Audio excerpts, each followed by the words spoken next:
We actually wanted to invite a member of the royal family to come and visit EHAAT, to actually bring together all of the emergency services after what has been such a challenging couple of years with the pandemic, bring everybody in and do a massive thank you to all of those different groups of people.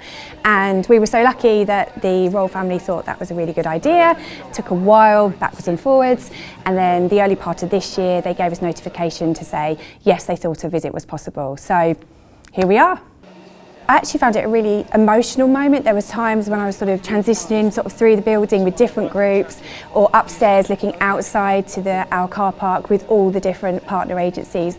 And to see everyone together, it had such a positive vibe and it had a real lovely buzz around it. Every room that I went into, there was lots of smiles and joy. After what we've been through as a nation, it was just lovely to come together and, as you say, in a way have something to celebrate a brighter future.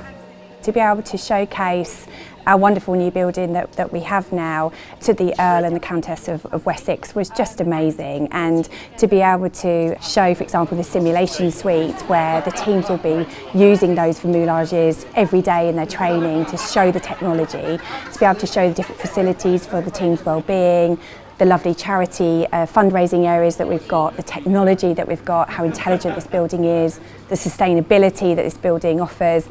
It didn't seem real, so as I was walking around, but yeah, I drove home last night, a little bit tired from the day, but actually feeling super proud, and a special moment for our charity, and one that might not happen, in my lifetime again. It was like the building came alive, and you could hear laughter around the building, and it was lovely that we had teams of volunteers. We had teams that have come over from Elscombe, where we coached all of our team over.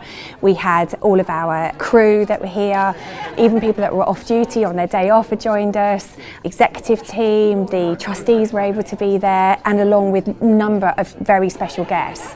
And I think everybody was really excited to be there. It was like a build-up, and you could feel that there was that tension, and every room you came into, you felt it as you walked in the room, and it was just so lovely to see people. I've seen people on screens for a long time, so to be able to feel that energy was just amazing. It really was wonderful to bring our EHAAT family together. That doesn't always happen very often, so it was a really special moment.